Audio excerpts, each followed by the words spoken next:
kita temukan di berbagai penjuru tanah air. Salah satu peninggalan paling fenomenal, megah, dan penuh misteri adalah Benteng Van den Bosch di Ngawi. Pada zaman dahulu, Benteng Pendem di Ngawi ini merupakan salah satu pusat pertahanan militer terkuat pemerintah kolonial Hindia Belanda semasa perang. Benteng dengan gaya khas Eropa ini merupakan benteng pertahanan yang sangat kokoh di masanya.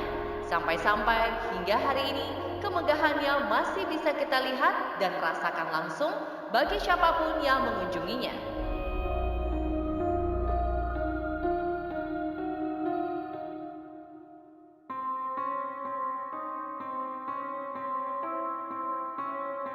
Benteng Hindia Belanda yang saat ini berada di bawah pengelolaan Batalion Artileri Medan 12 Kostrad ternyata memiliki julukan unik. Masyarakat Ngawi dan sekitarnya lebih mengenal benteng ini dengan sebutan Benteng Pendem. Mengapa benteng militer ini mendapat julukan sebagai Benteng Pendem? Benteng Van den Bosch ini selain kita kenal sebagai Benteng Van den Bosch, juga dikenal sebagai Benteng Pendem. Mengapa disebutkan sebagai Benteng Pendem? Karena begitu lebatnya vegetasi yang ada di sekitar Benteng Van den Bosch yang menutupi areal benteng ini. Apabila dilihat dari posisi sungai atau arah sungai, maka benteng ini tidak kelihatan sama sekali.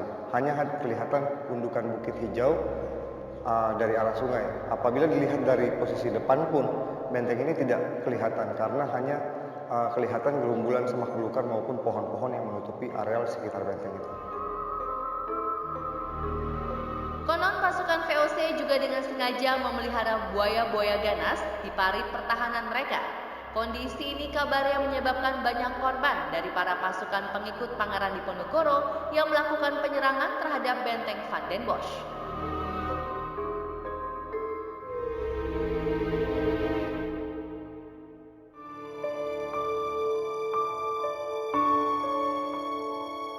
Tak terhitung banyaknya korban akibat dari berbagai pertempuran di tempat ini.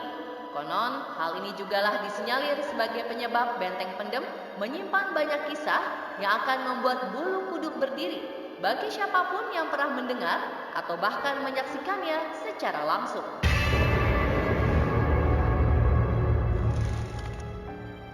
Kami mencoba mencari informasi kepada seorang penjaga di Benteng Van den Bosch. Benarkah kisah-kisah mengenai keangkeran Benteng Pendem yang selama ini santer terdengar oleh masyarakat Ngawi dan sekitarnya?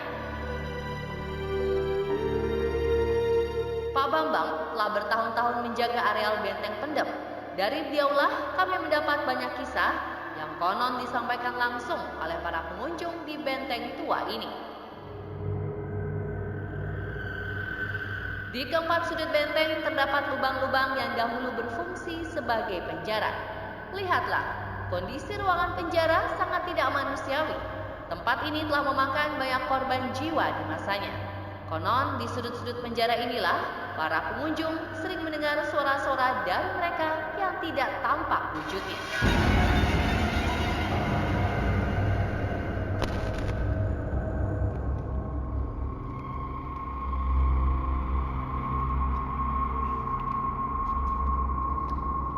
Ini lokasinya penjara atau tahanan zamannya Belanda sesuai dengan tingkat kesalahannya. Jadi ada yang ruangan besar, bahkan ada yang paling kecil ini.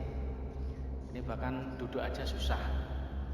Jadi dulu tenaga rodi, tenaga paksa yang ditahan oleh Belanda bahkan disiksa sampai meninggalnya di sini. Jadi yang sering kita dengar itu suara jeritan, ya minta tolong, yang intinya itu ya disiksa sama Belanda, terus minta bantuan doa dari kita.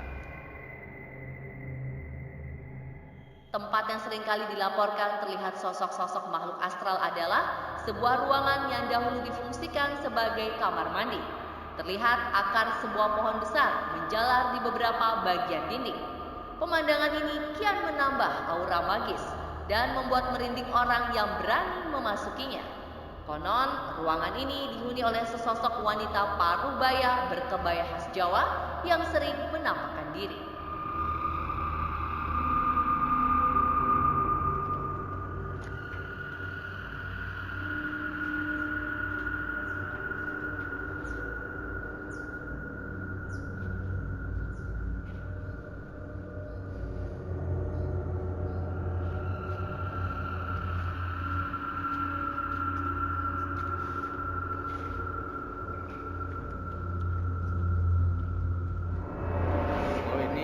lokasi dulu bekas toilet zamannya Belanda.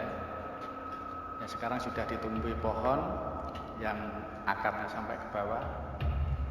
Ini dihuni oleh seorang nini yang cantik, walaupun tua tapi wajahnya tuh masih bersih cantik. Pakaiannya pakaian kayak orang Jawa itu, pakaian kebaya. Dari pengunjung itu kalau yang bisa merasakan itu di sini tuh enak, hawanya sejuk. Ya tidak mengganggu, cuma menampakkan saja kalau dia ada di lokasi ini. Setelah mengantar menjelajahi beberapa sudut benteng, Pak Bambang kemudian membawa kami ke salah satu sisi bangunan lainnya di sisi kanan benteng dari pintu masuk. Konon sesosok siluman ular berkepala manusia menghuni ruang ini. Ya kalau yang selama ini dari pengunjung itu terasa di sini, karena di sini itu salah satu lokasi yang ditempati oleh makhluk astral yang kepalanya manusia tapi bentuknya ular. Ini termasuk sering yang ngasih tahu bisikan ke saya kalau ada pengunjung yang mungkin usil, mungkin ada yang ya rusak atau ya anak-anak pacaran itu kita diingatkan untuk kesini. Bahkan juga ada yang kemasukan dari sini.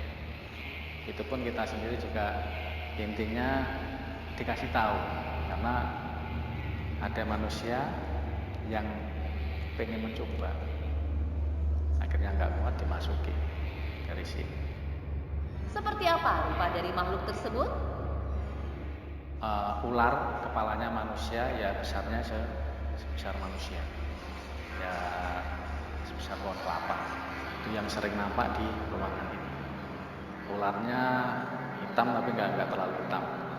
Panjangnya kita nggak bisa menjangkau, karena yang kelihatan itu cuma badannya, terus kepalanya manusia itu aja. Karena kan di baliknya tembok tidak kelihatan.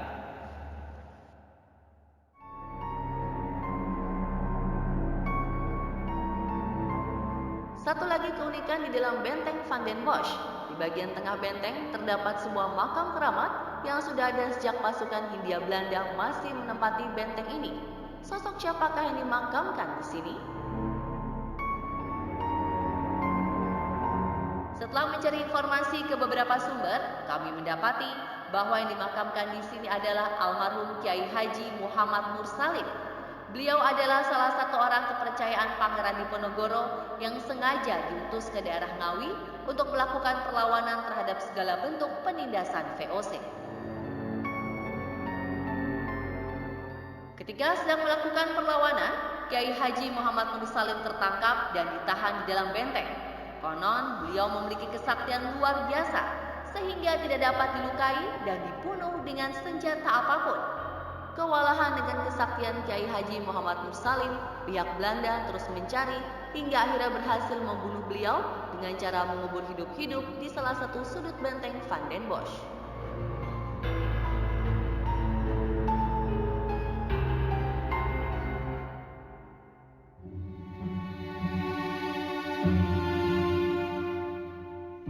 Selain menelusuri sisi mistis, para pengunjung menghabiskan waktu dengan berkeliling areal benteng sambil berfoto, berlatarkan keindahan dan kemegahan struktur-struktur bangunan benteng.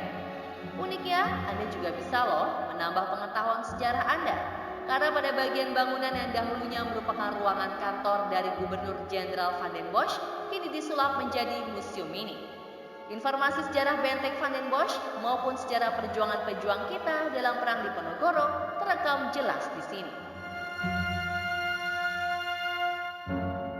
Jadi pertama-tama dasar pemikiran kami dalam membangun museum mini Van den Bosch adalah agar supaya para pengunjung, khususnya generasi muda Ngawi dan generasi muda Indonesia pada umumnya, apabila mereka mengunjungi benteng ini, mereka tidak hanya dipertontonkan dengan kerapuhan bangunan ataupun tekstur bangunan yang mungkin sudah termakan usianya, namun juga mereka bisa mengetahui apa alasan dibangunnya benteng ini, bagaimana perjuangan para pejuang-pejuang kita pada masa Perang Diponegoro yang berjuang mempertahankan